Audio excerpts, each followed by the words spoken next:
What up, guys? It's your boy Josh O of One Mana Floating. We are here today doing the podcast table talk. We're doing a Najeela deck tech. My boy Jason Deek over here, he's one of the guys who helped me build this deck over the last year and a half. We've done a lot of sitting down, talking, play testing, many games and shit like that. Jason, if you want to introduce yourself, go forth.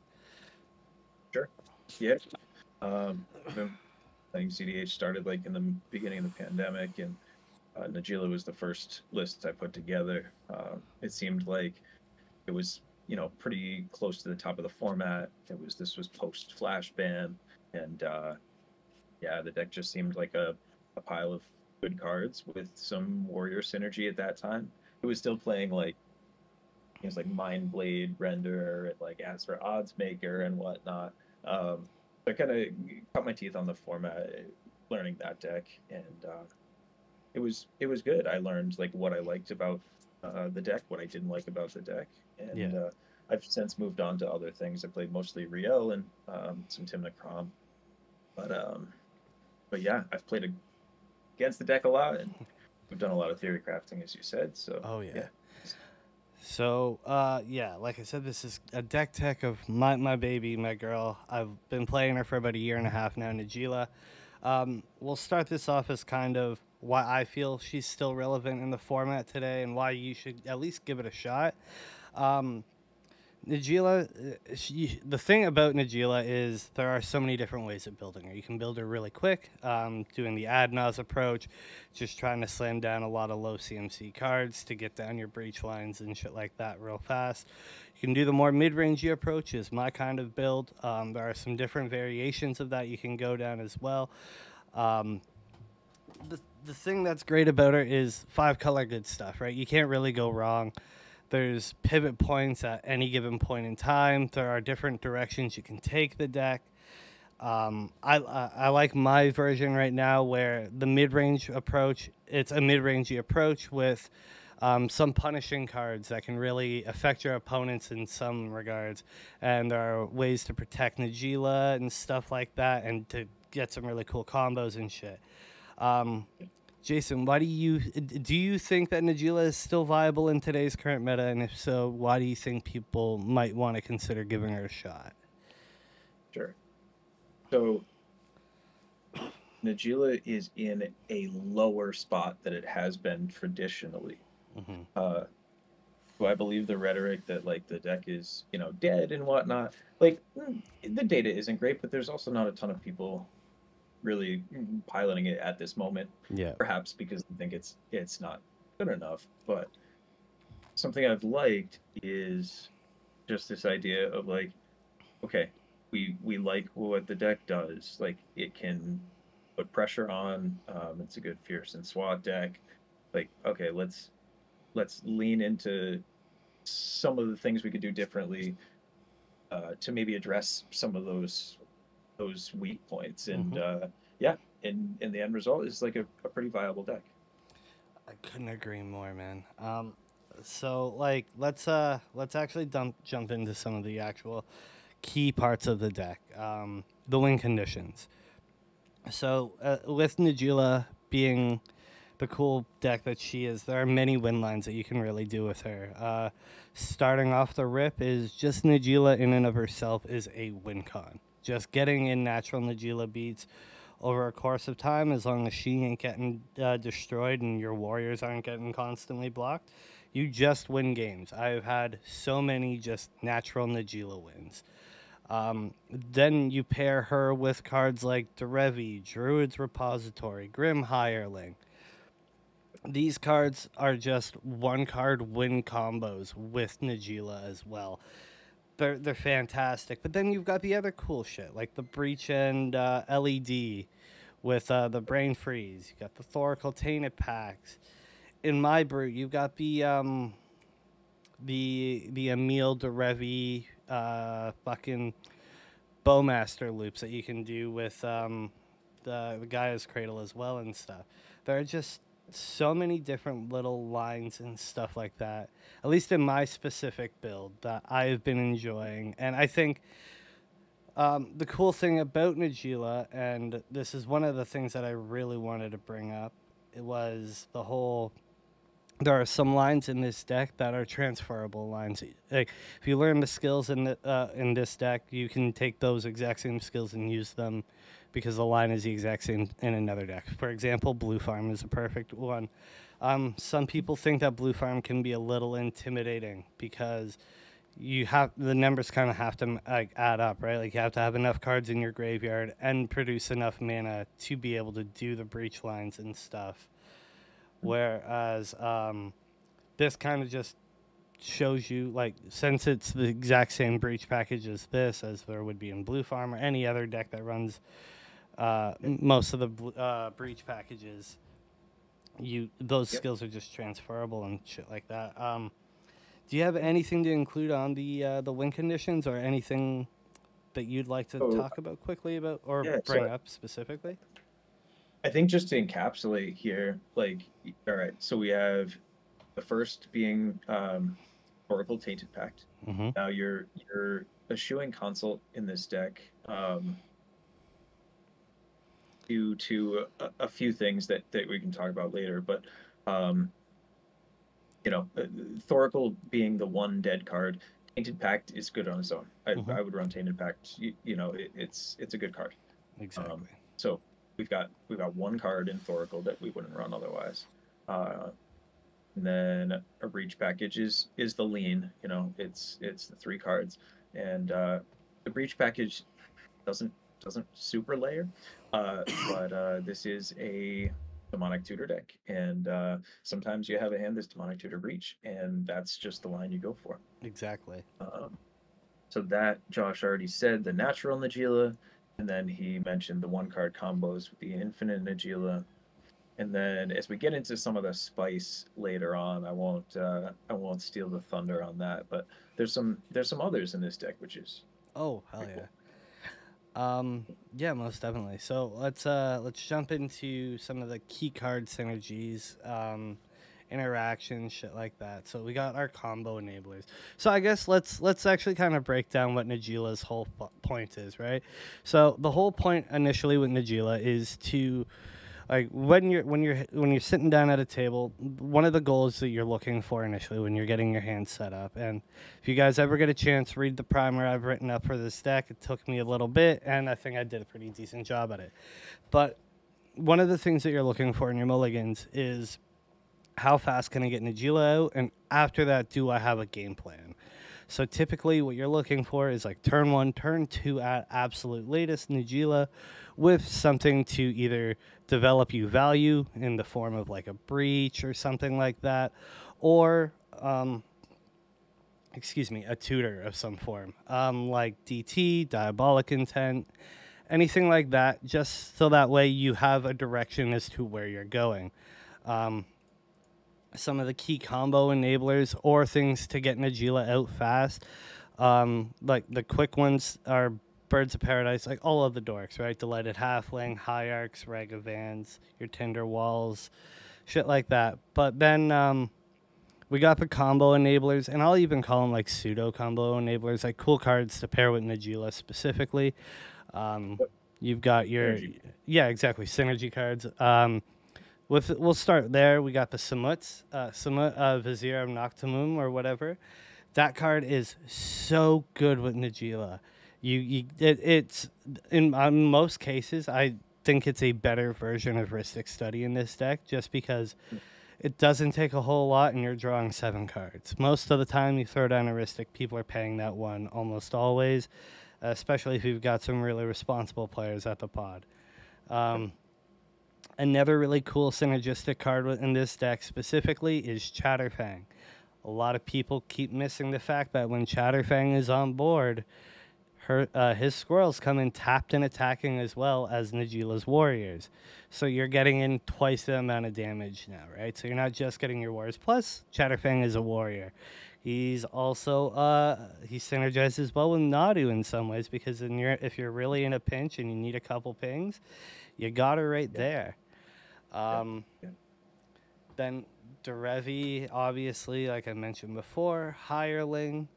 These are some just one card win combos with Najeela. Are there any specific combo enablers, synergistic cards, or anything you'd like to bring up at all there, Jason? I know I've been rambling a bit here. Oh no, you're good. I think that yeah, so just the important ones for the deck and are what we got: Derevi, Yeah. we have Grim Hireling, and we have Druid's Repository, Yes. and those are the three kind of one card win cons, right? Right With off the rip, yeah. Gila in this list. 100%. So let's talk about those individually. 'Cause these cards are all pretty busted on their own. Oh, hell yeah. So, I want to start with Druid's Repository because for a long time I really slept on that card. Didn't like it. I played it in my very first build. Didn't like the way it was playing, so I kind of cut it for a long time. Was running it and running without it in tournaments a lot, and was still getting some really good success rate. So in my head, it was kind of like, well, clearly I don't need it. I can win games without it. It's a neat card, but eh. But the more and more I played, it seems like more and more oof effects were coming out. More and more times I would get Derevi out, and then when I would move to the combat where I'm supposed to win, Derevi would get killed, and I don't have a way to interact or stop that. Druid's Repository gets around all of the bullshit. You just get it. If you're able to slam it down early, turn one, turn two, people don't give a fuck about that card. They're like, yeah, I mean, it sucks, but it's going to take a while. It doesn't take a while. It is so quick to get going. It's great mana access early game as well. Even if you just got a fucking little hierarch, you can ping in for 1 damage. Now you got an extra mana next turn. It's so good. Yeah, Repository is sweet, and the way it's played out recently, at least, is turn one Najeela, turn two Druid's Repository, or somewhere along those lines. Those early ones where the attack isn't going to be lethal, when you won't have 5 charge counters. Yeah. If it's only getting 3 or whatnot, it tends to be that it gets 3, and then you have mana of any color that you can access at any time to stay alive, or interact or protect stuff. So it's the mana has been, the mana outside of the combo turns is, I think, in this kind of mid-range space, it's a cool mana engine on its own. So the thing I like about it, and I've been using this term to kind of describe it lately, it is like the Najeela version of Smothering Tithe. Right? Yeah. Where, so Smothering Tithe in a lot of blue farm decks, they garnish their value from people getting their draws and a bunch of them. Well, me, I just need to do what my deck is built to do, and I'm going to have that same kind of mana that a blue farm would get from a Smothering Tithe. Yeah, that's actually a really good point. And the other thing is that, with all the Blind Obedience and Dauntless Dismantler effects out there, like treasures are getting hosed, and just being able to be like, cool, my enchantment isn't affected by any of this stuff. Exactly. It's real nice. And if you do see an oof or a null rod, like in the pod, and you're just like, cool, I'm gonna let that be. I'm gonna get my Druid's Repository online, and then I'm gonna break parity. That's pretty sweet. And so the others, Grim Hireling is kind of pretty straightforward. If you get 3 attacks in, damage on 3 players, you're infinite. Even if you can't, card is pretty gas, in the same way that mana engine is really nice as a follow up. It often means you get to slam it down and then have mana up to not die, Exactly. which is always a great development plan. Those are my favorite plays. The Smothering Tithe, the Grim Hireling, like, tap out for that shit, and then you're not tapped out. Exactly. And if you're really in a pinch and somebody is doing some funky shit, worst case scenario, it is a sorcery speed kill spell. Right? It does do the thing. It also, I mean, yet again, and there's a few cards like this where it's very, very situational. but in some ways, Grim Hireling also synergizes with another really cool card in the deck, Nadu, right? Like, in absolute worst case scenario, you sack a treasure and you're like, okay, I'll ping it for 0. Boop, you Yeah. just keep doing shit like that, right? Get your stuff going. And like I said, it's not necessarily the most effective way, but it's something you can do. Absolutely. Grim is Yeah. sick. The other cool thing about him is he doesn't need a kill spell almost always right away because of the fact that like, he's kind of reliant on having an open attack on 3 players to do anything kind of cool. So Yep. unless you have enough mana established with in an abundance, nobody's gonna kill your hireling right away, and that's always nice because I get you. cards like Yeah. Derevi, the next one here, Yep. no matter what, as soon as he hits the board, immediate threat. Doesn't matter if you have Najeela on board or not. He in and of himself brings so much heat to the table because there are so many cards that it synergizes so well with Nadu. One of them, the One Ring, is another. It just wins games. Yeah, the card is absolutely busted, and this deck makes pretty good use of it. Like you said, One Ring and whatnot is cool. So you keep alluding to something, and that is Nadu. So when I initially saw it, I was like, what, fucking hate Nadu. Like that card sucks. I don't want to play. And then I started thinking about like all the different applications here. And so let's talk about this Nadu package, right? So Nadu first and foremost. Yeah. Cool. So that's the regular part of it. Lightning Greaves, right? Which is another common piece, which is pretty sick as Najeela protection. It gives the haste enabler. It triggers Nadu constantly, right?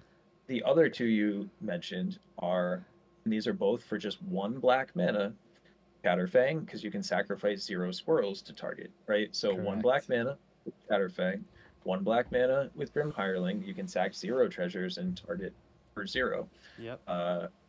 So these are 2 more 1 mana things. And then we go further down the list. We've got Skull Clamp, right? Yes. Skull Clamp works with Nadu. I mean, yeah, it draws you a ton of cards on your own, but it like also works with Nadu.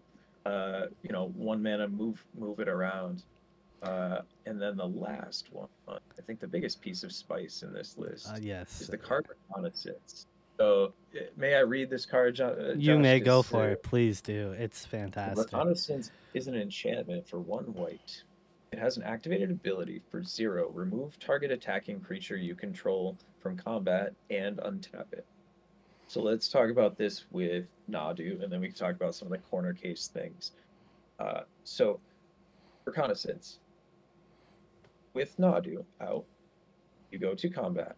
And for, say you have Najeela and 2 warriors swinging, right? Yep. And you just played your Nadu that turn. Yep. So you say, all right, cool. Wherever in the damage cycle, whatever it makes sense for what's on board or whatnot, you say, I'm activating Reconnaissance holding priority. And you do that twice to Najeela. Holding priority the whole time, twice or you don't have to between each creature, but you do between each activation. Yes. Because if you allow the first activation to resolve, the creature will no longer be in combat, so you can't target it further. But you can target everything twice. So for 1 white mana and going to combat, you've got 6 Nadu triggers. What else does Reconnaissance do? Okay, so oh my god! All right, so when you were the guy that campaigned for a few cards in this deck for at least me to try. Reconnaissance is one of the ones for sure, and I was a little hesitant to begin with. I'll get into the other ones in a minute, but so I was a little hesitant, and then I finally copped it because I noticed it was very cheap. They did the reprint recently in the Assassin's Creed, so I bought it then. And I've been playing with it. And my God, is it one of the best cards to include in this deck?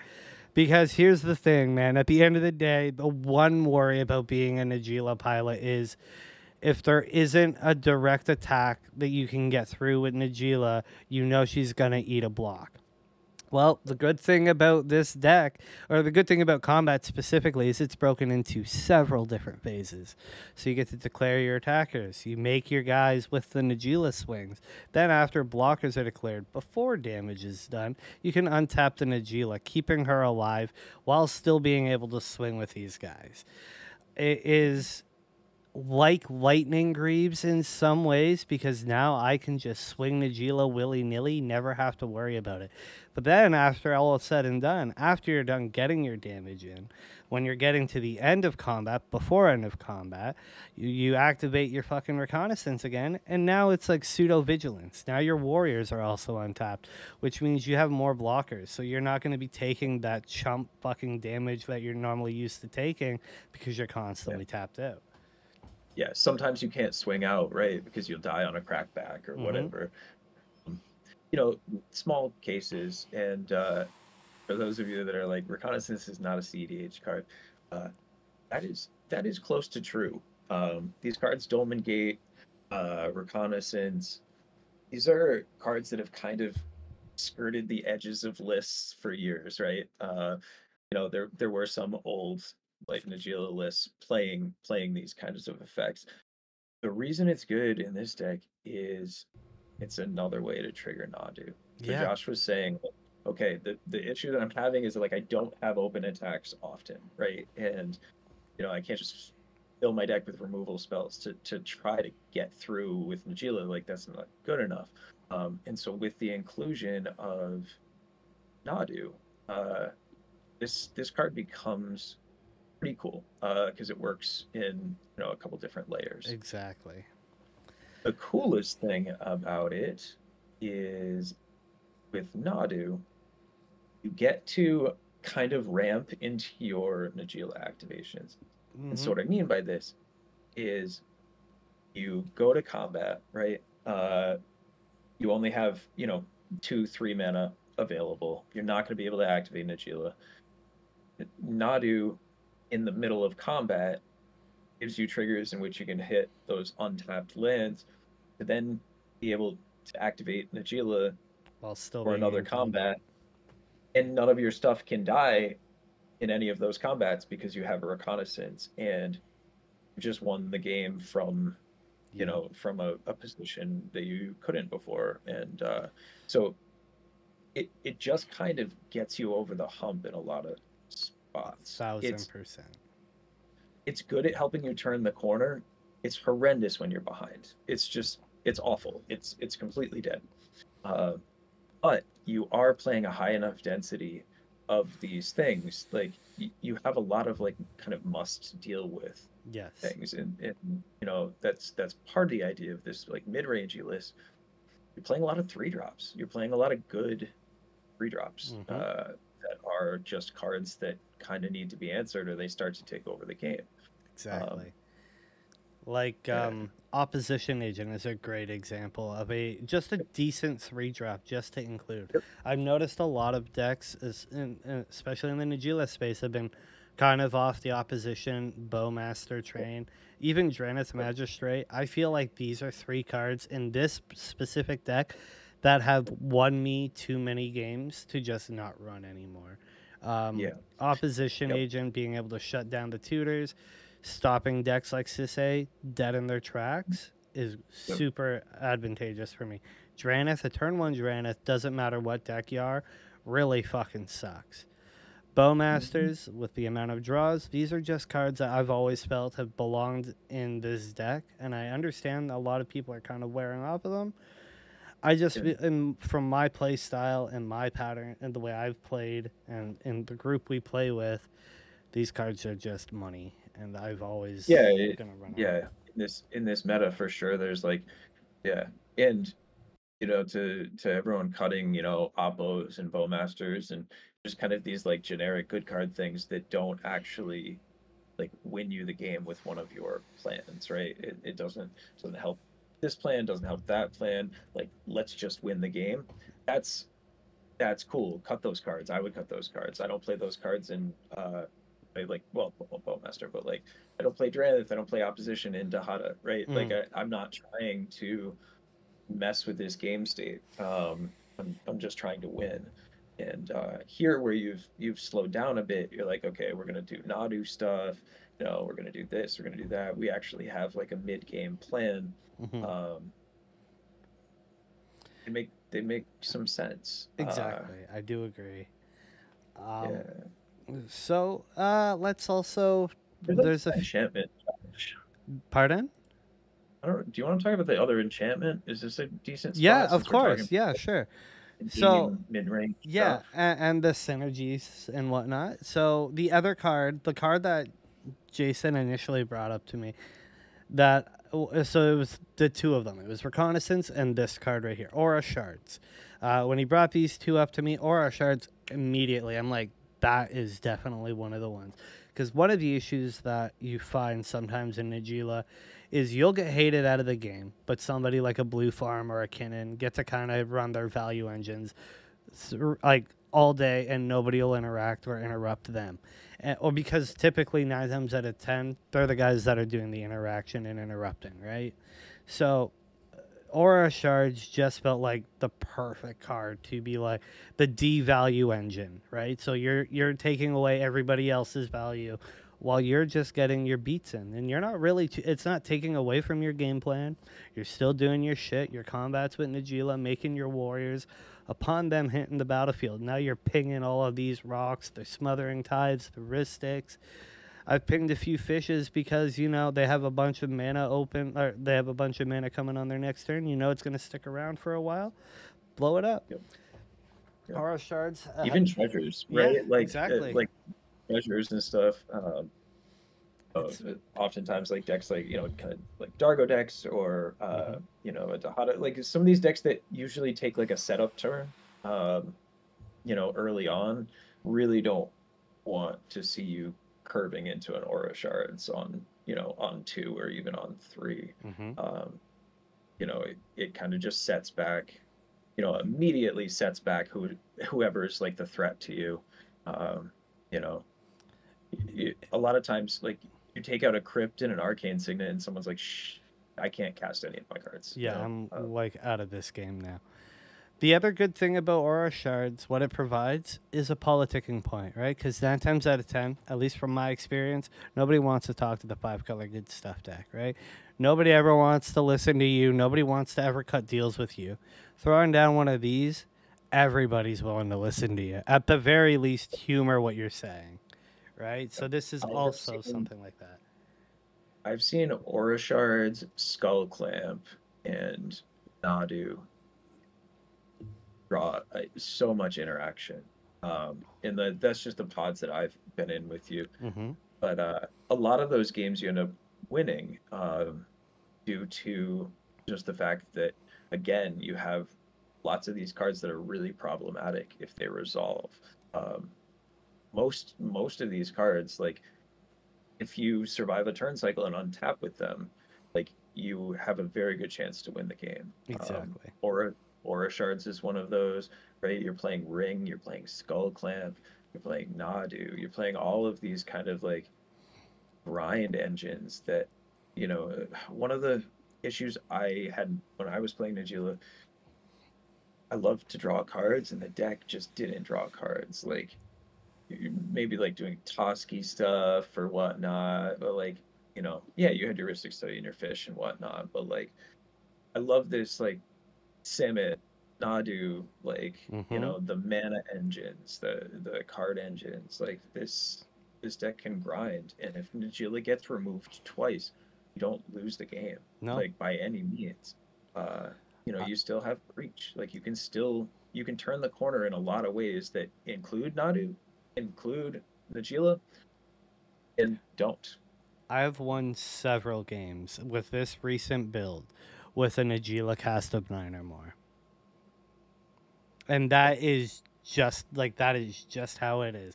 One of the cards that you brought up, another one that you were really campaigning, I try, and it was a card that I thought about a while ago, but it just kind of felt like it was taking away from my game plan initially. But it just kind of works a lot better now with Skull Clamp. Um, there have been way too many games before I did this build where I was like, man, if I could just dig a little bit deeper, just a Yep. little bit deeper, I might be able to get there. And with Najeela, with that build at the time, the only way to get deeper was with the Ristics, the Espers, the Samuts, stuff like that. Um, Yep. with the inclusion of Skull Clamp, just being able to be like, you know what, this Noble Hierarch has ran its course. I don't really need it anymore. I've got more than enough lands to cast everything in my deck 2 times over. Not that Yep. worried. I can get rid of it. That way I don't have to sacrifice a warrior. In a pinch, you can definitely get your warriors out, especially if you've got enough of them. Um, but like being able to do that stuff to get a couple cards deeper has Yeah. been one of the things that have kind of taken the deck to another level. And like you said, it has eaten a lot of interaction, which is great because what I like to do is I don't like to just throw down Skull Clamp. If I'm just throwing down a Skull Clamp, all right, cool, that's going to eat interaction. I'm typically going to follow it up with something else, like Lightning Greaves, which is another one of those cards that has been fantastic for this deck because of the protection on Najeela. Um, Yeah. but The these, other thing for Skull Clamp is that you're also running Chatterfang, right? yes. And then outside of that, you've got 1, 2, 3, 4, 5, 6. Yeah, you've got six other creatures that are naturally 1 toughness, and Mm-hmm. that you're fine for trading in, for a A couple couple of cards, cards, turn 4. 100%. Yeah. Like, dude, even like absolute worst case, like a late game Ragavan to get 2 cards steeper, I'm willing to make Yeah. that sacrifice any day of the Yep. week. Yep. But, but yeah. One of my favorite things about Skull Clamp is that I hate drawing mana dorks late game. Mm-hmm. Like it just feels so bad, and just being able to be like, cool, for 2 mana, I'm gonna draw 2 more cards. I'm gonna cast it. I'll clamp it. Let's go 2 deeper. Exactly. Um, Lightning Greaves is another one we brought up a few times. It's just a good card. It works well in the Nadu package.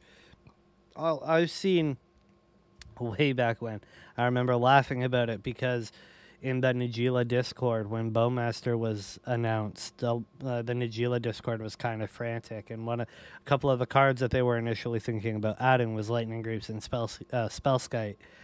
I laughed about it at the time, and I'm thinking, like, that's so silly, dude. Like, you don't need to really worry about Najeela that much with Bowmasters. Well, a year or so later, and no, yeah, you know what? Bowmaster's a bit of a bitch when it comes to Najeela. Lightning Greaves, especially with this Nadu package, has been a huge, huge turning point for the deck. The ability to give Najeela haste right off the rip, so a turn there have been many of times where it's a turn 1 Najeela followed by a turn 1 Greaves and then throw it on. And now you're bashing face, turn 1, and she's protected. You don't have to worry about a kill spell hitting her anymore. It's perfect. The Nadu thing as well, it can also keep other cards that you really want protected. Like there have been games where I'm like, okay, well, I kind of really need the Revi right now, more so than Najeela, because if Najeela dies, I can recast her. I have more than enough. But Derevi, I'm fucked. If he dies, move the Greaves over. And now I don't have to worry about it when I pass turn. Yep. Yep. In a Derevi with haste, like there's some things that Greaves like changes the math on, and that's kind of what I like about this build of the deck is it does kind of throw off threat assessment a little bit, Mm-hmm. in that there's a lot of things that you're not necessarily like expecting it to be able to do, um, and it can really. Josh mentioned the word pivot early on, Yeah. and the Gila decks it like kind of like this one can really pivot. Like it has some real plans, and it has enough of these A plus B combos where they're kind of like layered and overlapping, um, that you just kind of like, if you can see some cards, you'll assemble an engine that'll get you to a win. Mm-hmm. Um, you can you can, you got the Greaves in your hand. You're like, cool, sweet. My first tutor's going for a Nadu. I'm gonna win the game that way. Yep. You toss out your Najeela early on to eat some interaction, and you go a different way. Yeah, 1,000%. So let's we kind of talked about it a little bit. Let's talk into some more of the protection and interaction. I guess we can also lump in there. So the thing about this specific brew Najeela is we're a little light on the interaction, right? Because like Jason said, we have so many different kind of pivot points where, okay, Derevi's gone. That's fine. We'll use Druid's Repository or Grim Hireling. Nadu's dead. Okay, well, that sucks, but we still have some things that we can do without Nadu, with like Derevi and so on and so forth. Or Breach or Thoracle and every other thing. So our interaction package is kind of light. I think we run a total of 9 pieces if you're including deflecting SWAT in there. But we do have some removal, some bounce like Chain of Vapor. We also run the REB. I think that REB is a fantastic card in this deck because it can deal with a problematic Crom when it comes after a while when it's starting to bash your face for a bunch. I've used it there many of times. It's a good little counter spell sometimes, I guess. Then what other protection do we got? Oh, we got Cyclonic Rift as, I guess, removal. Deadly Rollick is a newer include. I initially wanted to run it in my first brew Najeela, but being on Ad Nauseam, I just couldn't justify having an additional 4-drop. But with the game plan being get down Najeela as fast as possible, there have been a few times where I've kept hands that are like JLo 2 lands, a Rollick, and a either Fierce or Deflecting SWAT. And I'm like, you know what? This kind of works. I can just run it from there. If there's a problematic piece, you Fierce it or you Rollick it if it's a creature. I guess the removal pack. Oh, Fire Covenant. That is by far one of the best cards in this deck. I fucking love it. There have been, actually, in the gameplay that I uploaded today, there was, I was down to like 19 life. Molly had Brea, that was a 9/11. And I'm like, I can eat 14, so I was at like 29 life or something like that. I can eat 14 damage because I'm not on Nas. My life don't matter. Take out the big 9/11 that's going to be coming at my face. Take out her Campbell and just kind of redevelop from there. I was a turn away from winning. Didn't end up getting that win, but like just having Fire Covenant, it sucks kind of with Nadus being out, but sometimes you're willing to give them the pings just to deal with their board entirely. I've done it a time or two. It's not the best in that regards, but Fire Covenant with life not mattering too much, just being a decent board wipe as a whole. I've loved it. I've seen some people. Sorry, continue. In a pinch, we're also running Nadu, so like, exactly, absolute. Getting your stuff for one each, like sometimes can come up, right? No, yeah, exactly, right. Like that's it's not impossible. Magical Christmas land. You clear the board, you draw yourself a few cards with Nadu. No, yeah. But yeah, so like the interaction package is kind of your basic shit, right? Like you got your packs, your Fluster, Mental, RAB, Swan Song, SWAT, Fierce Guardianship, Mind Break, Trap, and Force of Will. I find as of lately I've been more likely to just hardcast Force of Will because there's just not too many blue cards I'm comfortable throwing away. But that's just something you kind of have to deal with. Force of Will is one of those cards you just can't cut. As a legacy Ponder deck player, the blue counts in this format just absolutely blow my mind. Like this deck is on very, very few blue cards. Oh yeah, and the ones that may be something to look at going forward. I know that cutting Force of Will games, or to maybe increase the blue count if possible by a few cards. Yeah, W- it is. wouldn't be a It bad is idea. interesting. Yeah, it's hard to cut force of will though. And I that's the agree. thing. Yeah. But yeah, okay. So let's kind of jump into some of the mid game strategies, playing around stack versatility and stuff like that. So like we said, early game, the main point is slamming down Najeela. In the mid game, honestly, what you're trying to do, Jason kind of summed it up perfectly. It's like either getting value engines down or just pieces that are problematic down. And with the deck being kind of low to the floor, with a lot of the big bombs being at most 3 CMC, so at the absolute worst, you're doing an on curve, Nadu, Kutzel, Derevi. These are cards that are kind of need to be dealt with either on cast or before your next turn. Because if they're not, they just turn into problems super quick. Another one, and people have been sleeping on it, and they're starting to learn about it. Like I brought it up before, it's Chatterfang, man. You can't let that little fucker run around for too long because he has Forest Walk. There are too many pods nowadays that you're going to run into where there's going to be somebody playing green. You know you've got a clear hit with that, which is going to be at the very least another 1/1 warrior. You're Nadu, like so. There's just my mid-range game plan is turn 2 Najeela, and then from there I'm looking to either do some form of slowing down my opponents with Oppo or Dranith, and if I can't do that, then I'm looking into slamming down the problem pieces like Ristix, Derevi, Kutzels, Samut, Chatterfang. Um, the Emil is another really good card in this deck. I've won a I few was waiting for games you to. I was today. waiting for you to broach the subject on that one. Yeah. So Yeah. today I actually won 2 games because of her. Um, I know you don't see it in a lot of Nujila lists. Most of the time you see Emil, you're thinking Kenrith. But dude, it's just a good card for 4 mana. And in a format that relies on Dockside so much, and with us having access to a clone, it's pretty easy, and our own Dockside, it's pretty easy to get there. Yeah.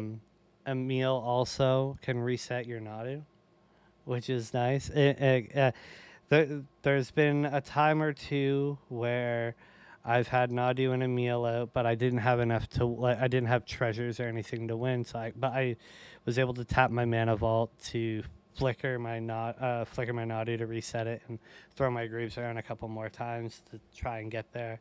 Um, Emil, yeah. So I know it's not your traditional Najeela card. It's just a great card to begin. I'm sorry. Yeah. It's 5 color No, no, good no. I stuff, mean, right? you've got so let's talk about it, right? Najila is not 100% of the time an outlet in the command zone. No. In a lot of game states, she is an outlet in the command zone. Mm-hmm. Like it's pretty. So this deck can kind of piece together wins from like multiple pieces, right? It's kind of the word layered, but it's the truth is Yeah. that a lot of these pieces interact in strange ways when they're together. Mm-hmm. So like, what was the game the other night? Like, Cook was like, nope, can't win from this board state because Dockside only makes 2 treasures, right? In the end, turns out, Oh uh, yeah. Derevi and a mana vault and 3 attack triggers makes it so that you can stack your Derevi on taps of your vault Yep. to do 3, 6, 9 mana, and then flicker that Dockside 3 times, which makes 6 mana, Yep. 6 treasures. And so, like, you end up going infinite there. You're a Derevi Gaia's Cradle deck, like that in and of itself is something. Exactly. But yeah, it's one of the like spicier includes, but it does have some strange interactions that you don't necessarily think of right away. And like infinite with Dockside will usually do it for you, right? Mm-hmm. And 100%. But people will look at this list and say, like, Emil makes no sense. You don't have an outlet in the command zone. And it's like, well, in about what 50 to 60% of board states, I do. infinite treasures with a Najeela out Just probably gets you wins. there, right? Exactly. Even if you have 0 cards in your hand, right? Hmm. And this deck plays a lot of tutors. So sometimes just uh, a tutor for a breach, and you got all this mana. Exactly. Uh, And now you're not having to worry about the LED anymore either. Like yeah, it it's. can protect your stuff a bit. Hmm. Um, yeah, I mean, Prize Credit, Revi, uh, you got the One Ring, right? Yep. Like you've got some stuff you can mess with. Gaia's Cradle is another card that has been an amazing include. So, being in Najeela, you might think that it's kind of centered around some like red and shit like that. Nah, man, I'm sorry. 9 times out of 10, the most important pieces in this deck have some form of green in them. So, having an abundance of green at my fingertips at any given point in time, because this is a deck that loves its creatures, regardless of if it's tokens or if it's just my bodies I'm slamming down. It loves its creatures, so Gaia's Cradle is just paying off every time. There's not been a game where I've slammed down a Cradle and have been disappointed that it's a Cradle. It pays for fishes, it pays for wrist, it gives you so much access to so much extra mana access that you're not worrying about the fishes and shit like that anymore. You're not worried about the smothering tithes and stuff because you just have so much extra mana, which has been so good, so goddamn good. I guess one of the things I say about the Emil and Cradle and whatnot is that in this list, Emil like plays a lot more like Displacer Kitten than it does Yes, outside of things. So like there's there's less like, okay, this is gonna make instant mana. I automatically win because I have an outlet in my command zone. But it's like it creates these situations where it's like I can figure out a win from here, mm-hmm. and yeah, I mean I've seen it win a bunch of games, and you do have two of the battlefield tutors in this deck, Mm-hmm. and you go for four, no one, you get some Brewers advantage. They're like, oh, he's overpaying for Derevi to try to throw us off, Or or he's getting he's Grim getting Highling. Hireling or whatnot, and like, yeah, if you get your dockside on the board, you got him. Yeah, exactly. I did that You're not, today. and you're not on that few silence effects, right? No, You're on Abolisher, you're on Cutzel, you're on Ranger Captain, and you're on Silence itself, correct. right? So you're on four, and this is a deck that sees a lot of cards because of the, you know, um, the skull clamps and whatnot. Mm-hmm. So you are light on interaction, but you do see more cards than a traditional Najeela list. And the being light on interaction is why I run so many silence effects, right? Yeah, Because if yeah, I can slam down one of these guys, I don't need to worry about protecting my shit because they're kind of protected by these guys to begin with. There have been many times where I've just cracked Ranger Captain because I needed to do a really good turn, like just not a win the game turn, but I needed to successfully land like my Nadu, my Greaves, or whatever the fuck. And yeah. those key points are so huge in this deck. Those little moments, those plays that you're like, that was such a five head brain thing, like such a big brain thing to do. Those little moments when you do them, everything just kind of clicks and it just works. So being so light on interaction, you need these kinds of things: Cutzels, Abolishers, Silence itself, and Ranger. Um, the thing I wanted to also talk about while we're here and we're talking about how to actually like kind of we built and play I play the deck and shit is playing around and through stacks. The best thing I can really say, and it seems so like bullshit and straight to the point, is with the exclusion of Cursed Totem and Graph Diggers, you literally don't really care about any of the other stacks. Rip sucks as well, I guess. Um, but like rule of laws, that's great. You're slowing down everybody else so that way you can continue to develop. Yeah. The artifact hate, that's fine. That's why you've got Druid's Repository. That's why we got such a high-end dork package as well. If you notice, we run almost the same amount of dorks as we do actual mana rocks. Like, there are just so many stacks pieces that don't really affect us. Drannith Magistrate, all right, yeah, that sucks. The deck can win without its commander a few different ways. Opposition agents, with the deck being primarily tutoring, a lot of tutor-based shit.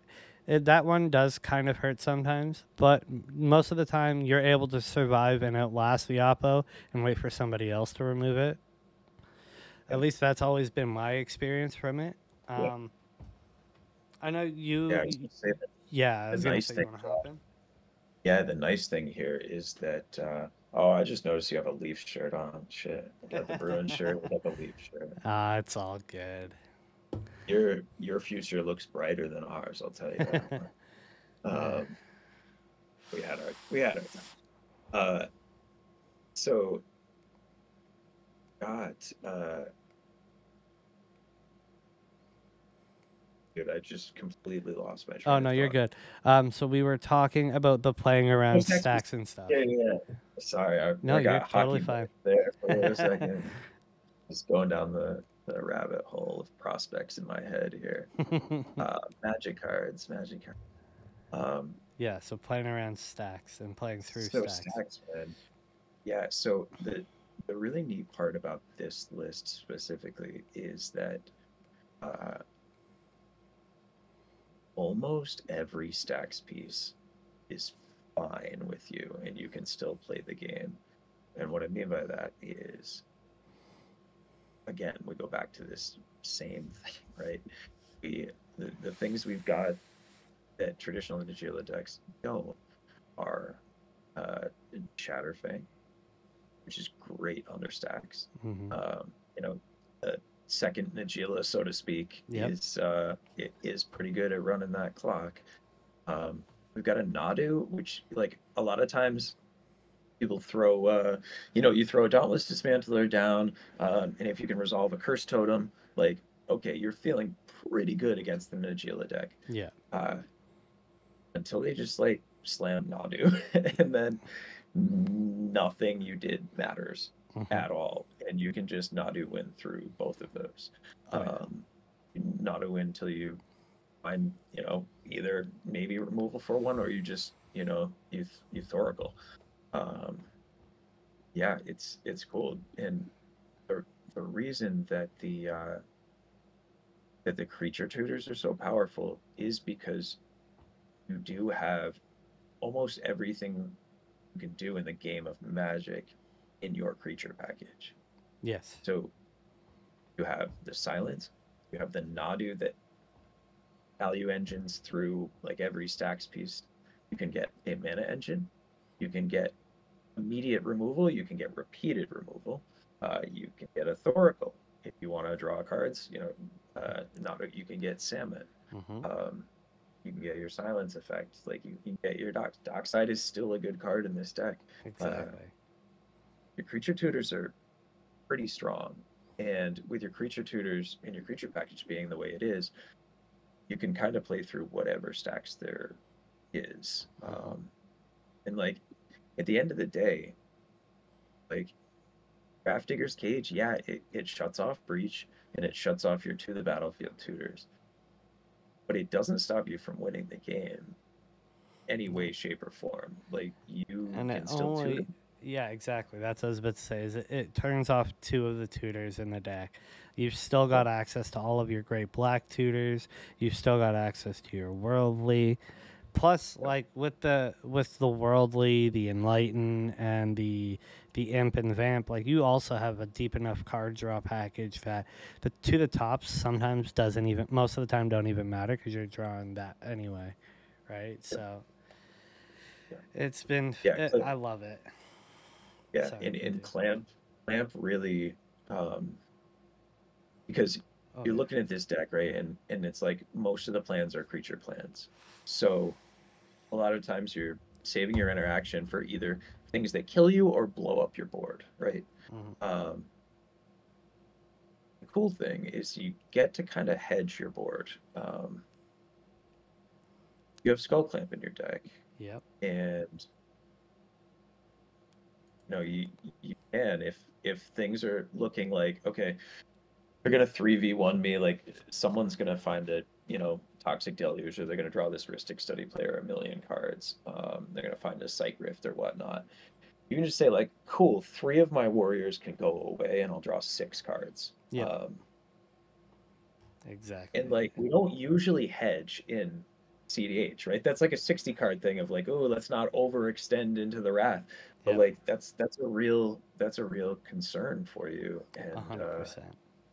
yeah, clamp is nice. Yeah, and it's an auto, like you said, it's 100% a guaranteed way to be like, all right, well, I know my shit's gonna get blown up, bopped to my hand or whatever. This is a nice little way to get some value out of knowing the crackback is gonna happen. Yeah. Because like whether it's you are the person that's in the threatening board state, or it's person C, D, or B, you know that like, especially in that case, like somebody has a wipe or a fucking a psych rip that they're gonna overload, you might as well get the value for your guys while you can, right? So things like Skull Clamp have been fantastic. Yeah. Let's dig into a little bit more. So we've talked about a lot of them, but I think there are still a few other cards that differ from my list than a few. If you wouldn't mind, I'd like to talk about quickly. So we jumped in and we did bring up the Chatterfangs, the Emils and shit like that. Bowmaster and Oppos, those are other cards that you'll see in my list that you don't necessarily see. The Aura Shards and the Reconnaissance. But I don't know. I feel like every one of these cards, even Cradle, like we've discussed ad nauseum at this point, have all found spots, at least in this version of the deck. Now, if you're a tournament grinder who's looking to go fast, these are clearly not the choices for you, right? And those are the cards that I obviously haven't included, like your ramp spells. But in all honesty, over the year and a half I've been playing Najeela, the thing that I felt has never really been the problem with her is mana. So the ramp, I understand it's just for the breach packages. Sorry, the ad nauseum packages, but it just always felt like anytime you hit them, unless you're immediately playing them, they're just kind of dead cards. And that's what I've really, really wanted to avoid. I wanted to have almost every card I draw be an impactful card, whether it even be a land, um, or any other spell in the deck. I wanted almost every card I play to be like, oh shit, that's a bit of a Yeah. problem.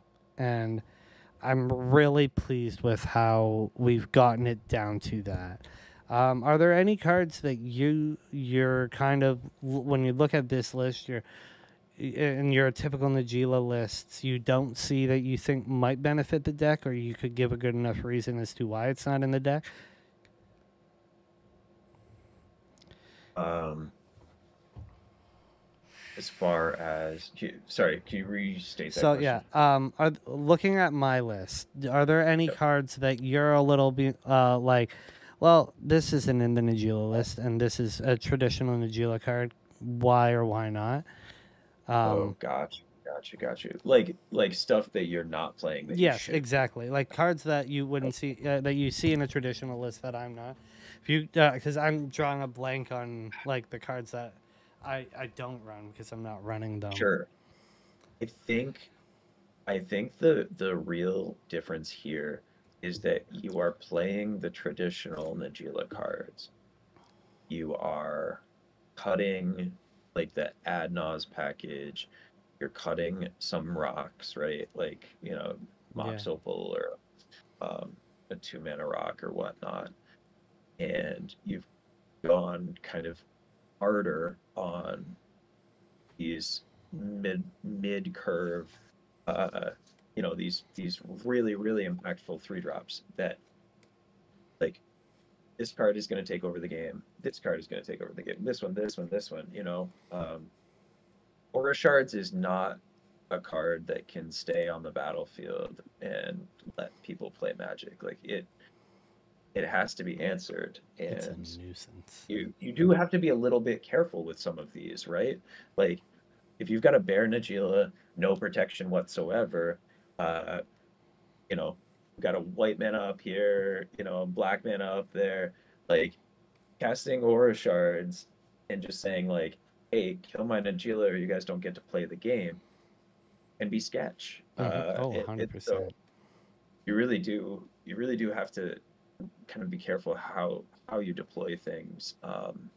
Because one of the things that you have going for you that's pretty cool is the like there's a brewer's advantage here with this list, which is neat. It's cool. You're like, cool. I'm gonna go into mana and cards. Like I'm mana engines, card Yeah. engines. It's almost like you're like, okay, cool. So Timna and Crom in the command zone provide these value engines to this deck. Like my deck doesn't have. Najeela is a win con. It's got all these one card combos. It can put pressure on. It's great at turning on Fierce and SWAT, that kind of stuff. And you just kind of were like, well, what if we made the 99 Timna and Crom? You're like, Exactly. these 3-drop value engines in here, they can really like my Najeela gets removed once, like I'm not out of this. I'm very, very in this game. That was kind of that was the whole focal point, right? Is like, yes, I still wanted Najeela to be the deck, right? So like, and I'm not throwing any shade by any means to anybody here. I seen, I think it was the Mind Sculptors podcast with Ian, where they were talking about their Nadu Najeela list, and he didn't really seem to enjoy. I might be wrong on the podcast. No, you're probably right. Okay, but he played a Nadu package Najeela, and he didn't really enjoy it. But I felt like a lot of the things that he was running kind of took away from the actual essence of Najeela. That was more a Nadu with a splash of Najeela, if you know what I mean. This, I feel like, yes, Nadu is a super good value engine in this deck, and it does a lot of cool things, but the essence of Najeela still isn't taken away, right? Like, the main win con at the end of the day is Najeela paired up with an infinite mana source or Najeela in and of itself. I think the way we've included Nadu in this list specifically kind of complements Najeela more so than it being the secret commander. And Yeah, for sure. that's what I And was none kind of of the going cards, for.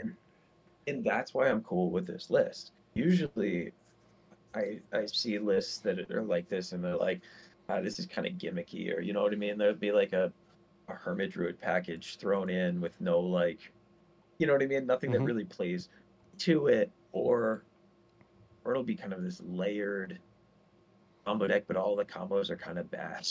Yeah. Or what, you know what I mean? No, And like 1000%. you were like, okay, I have these problems. Like I can't get through with Najeela that much. Like she's getting removed. Uh, I need to like kind of grind some more. And then you found this package of cards that kind of answers all of those things and work together at the same time. I mean, we talked earlier about like all of the different cards that can for 0 or 1 mana trigger your Nadu, but that are reasonable to play in this deck. Like we're not playing Shuko. We're not playing any of the breakfast, the Yeah. encores, whatnot. Like these aren't dead cards. They're not bad. Like Chatterfang isn't a bad card. Skullclamp isn't a bad card. Like these Lightning Greaves isn't a bad card. Like, these are fine cards to be running in this deck.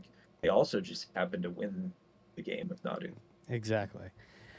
Yeah, so I think that was really good. I'd like to quickly discuss some of the tutor packaging in this deck. I think we did touch up on it a little bit, and then we'll move on to a quick little bit of gameplay tips and tricks and stuff like that, and then we'll kind of close out because I don't want to take up too much more of your time. For sure. But the tutor package, yeah, it's I mean, it's your typical 5 color, right? Like you've got your DTs, your intense, and then your to the battlefield tutors with your finale, which I wasn't on for a very long time. I actually just ran the Eldritch Neoform package. Mm. Um, but I've been liking the finale just because there have been many of times where a dockside will eat a counter, and I don't want to waste a breach to get a dockside back, but a finale can get them back, right? Um, and then you've got your regular other shit. You got your Forbidden Tutor with your Tainted Pact. No Demcon. I don't like dead cards, as we've discussed yet again, Yeah. kind of ad nauseum. So Demonic Consultation is one of those cards that really only pairs well with Najeela. I mean, with Thassa, and that's it. I'll never use it to do that Forbidden Tutor, hoping to get the counter spell or whatever. I've seen it. I've had it bite me in the ass too many times. I've seen it bite too many people in the ass for me to Yep. warrant running one card that is just an auto win for 3 mana opposed to 4. The 4 is a safer bet anyway. Um, so yeah, we got that, and then your worldly vamps and shit like that. Yeah. The Enlightened Tutor is notable in this one because it It does really a is. lot more, right? So Mm-hmm. um, get you the things that trigger Nadu, you know, as well as the normal, like, oh no, it got breach, Ristic Study and Fish. This is actually a pretty good deck to land. You have your Jeweled Lotus Najeela or your Crypt Najeela into just Enlightened Tutor for Fish on the upkeep of your next turn, like turn one Najeela into Fish, and then you can draw Yeah. you can draw some cards and just let it go because you found your thing that's gonna get you there. 1000%. Enlightened Tutor has been one of the MVPs as of lately in the deck. There have been a few games where on like turn 2, turn 3, I've got a bit of a board state developed where a reconnaissance is really beneficial, even without the Nadu, because everybody's kind of got blockers and shit like that, so I don't really have a clear swing. Getting the reconnaissance out there to make sure Najeela can, at the very least, make the dudes and still come back protected has been great. The one tutor that I've always been kind of on, but it's decent enough in this deck is Wishclaw. Yeah. But Wishclaw with I think Wishclaw and Derevi kind of work well. In does that actually work? I thought Yep, so. sure does. So you get the Uh, double tutor if you do it correctly, right? I don't. you so you would have to you put the Wishclaw on the stack, hold priority, and yeah, you would have to like flicker Derevi Okay. or something. Yeah. Um, But it's a decent way to get 2 tutors. The downside, giving it to your opponent sucks, but I mean, it's just one of those things. You really only use it when you're trying to win the game that turn, or you're giving it to somebody that's in such a bad state in the game that it doesn't matter if they get a tutor. you're a breach deck, Yeah, like the exactly. tutors that can get anything can get anything. 1000%. So some of the gameplay tips that I kind of want to touch up on, and I know this kind of goes without saying, for the love of God, people, please don't forget about your hierarch triggers. Time and time again, either I've forgotten about it or I watch people that play hierarchs always forget about the exalted triggers on combat. If you only have one creature swinging, they get at the +1/+1 per hierarch you have. So if you have 2, that's a double exalted trigger with Najeela. So that's a 5/4 Najeela coming in for a swing, and that makes a world of difference. Just being able to attack into a Ragavan is the Exactly. real one, right? Like the attack into a Lotho, that kind of stuff is really nice. 100%. And then, like I said before, like one of the other little tips is the Chatterfang pseudo combo with Najeela, where these squirrels that are coming in with your wars, they're coming in tapped and attacking. It's a replacement effect, but because of the tokens that Najeela makes come in tapped and attacking, so do these squirrels. So don't forget little shit like that, because these are all little things that both elevate your game and help you play the deck. And let you understand kind of where we were going with things, because Chatterping is a great little pot shot and damage. Do you have any of these little gameplay tips that you'd like to bring up that I'm kind of blanking on at the moment? Yeah, so I piloted the current list a few times, but I've played against it a lot more than I've Mm-hmm. piloted it. So from the other side of the table, I think with this list specifically, um, playing against it, like I said, you have a lot of Brewers advantage. Mm-hmm. When you tutor, there's a lot more that your opponents have to consider. Um, and a silence effect is pretty scary when there's like any board state, like due to just how many ways you have to win the game. Yeah. You're just kind of, I don't want to say ham fisting, but you're just, like you're pounding No, yeah, I hear you. one, you know what I mean? Like, okay, here's my blood braid elf. All right, it hit a him to Turok. Like we're going, man. We're just Yeah. gonna throw these things at you until one of them wins the game. And sometimes like that's what you get, this Oh deck yeah. drawing extra cards really important. Is really important. So 1,000%. generally you can't gate this deck on mana. But you can gate it on cards. And so that would be my advice for playing against this deck. Is that a card draw engine is important, and there's enough interaction and enough silence effects that a Rhystic Study drawing you 5 cards is pretty scary. Oh yeah. It's hard to stop, and it's also hard to convince the rest of the table that it's an issue that you've drawn those 5 cards, because Najeela isn't out currently, and like that's a false sense of security, I guess, with how many ways you kind of have to jumpstart it. Like the way like this deck works with the Nadus and the Derevis and the repository and the Greaves, like there's way more possibilities that could happen versus like just like a no bad cards Najeela or a Nas Najeela.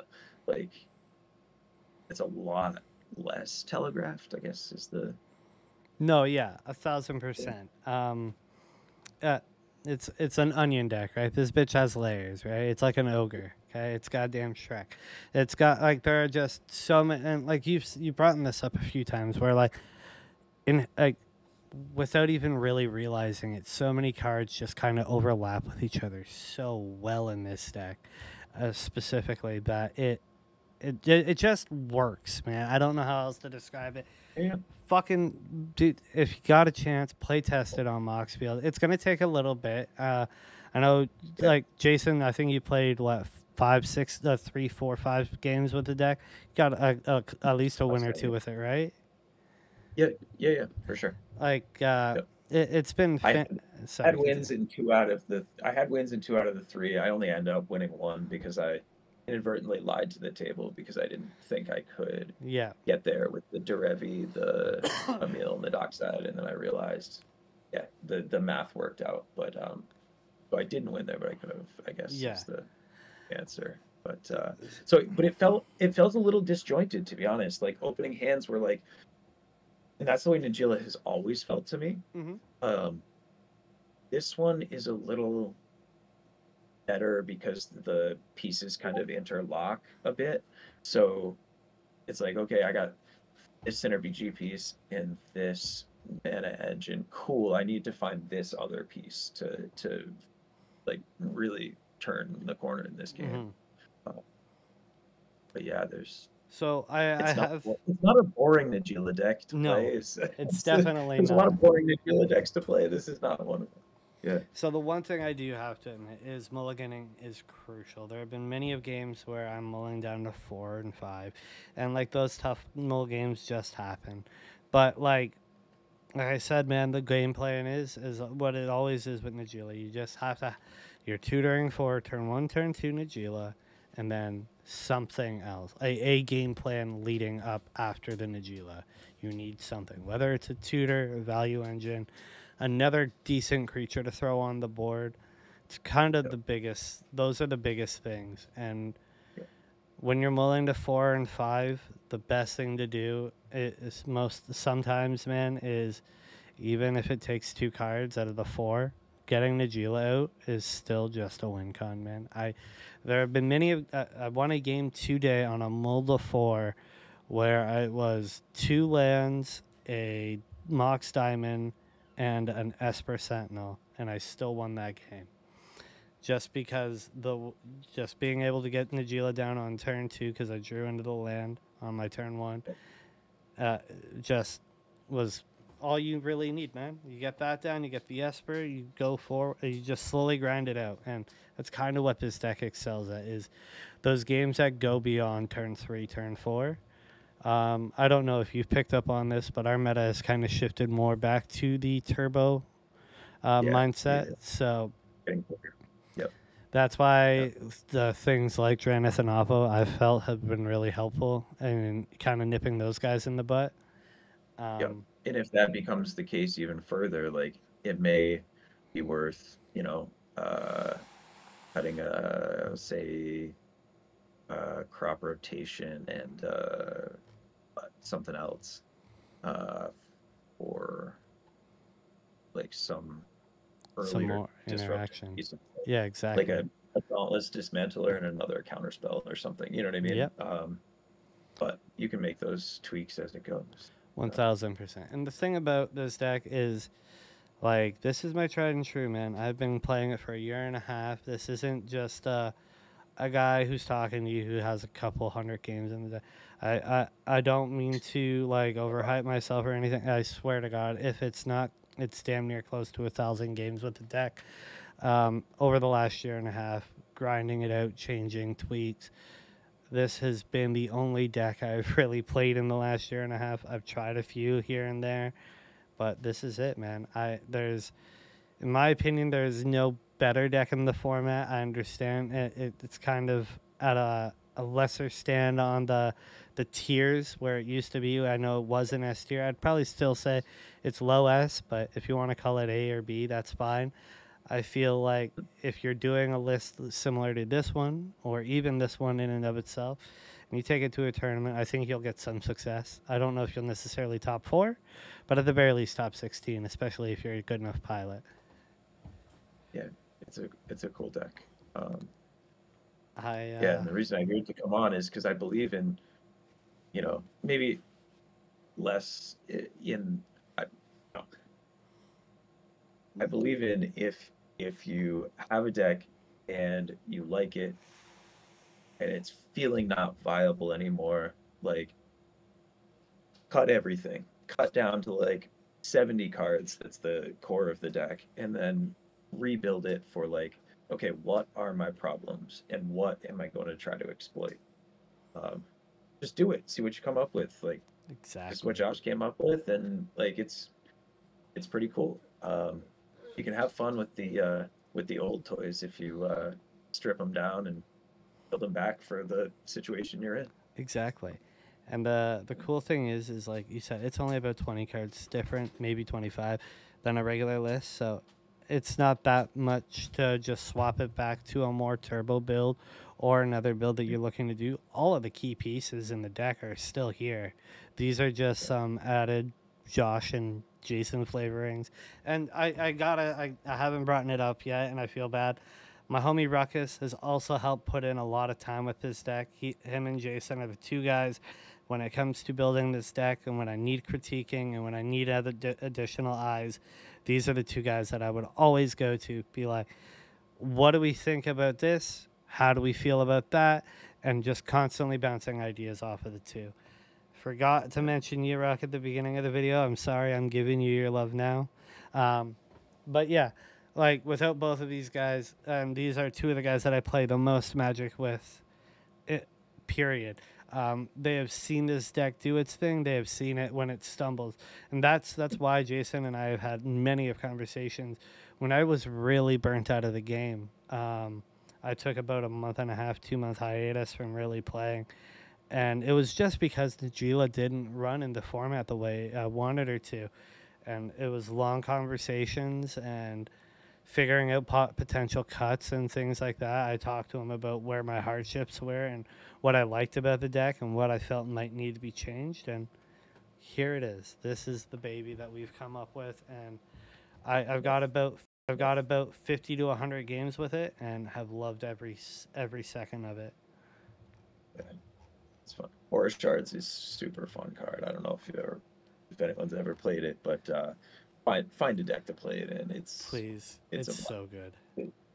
Being able to 3v1 the table is my favorite thing, and Aura Shards absolutely helps you do that. So 100%. Well, have a good night, Josh. Thanks for having me on. Not a problem. I appreciate you coming on. We'll catch you guys later. Deuces. Take care.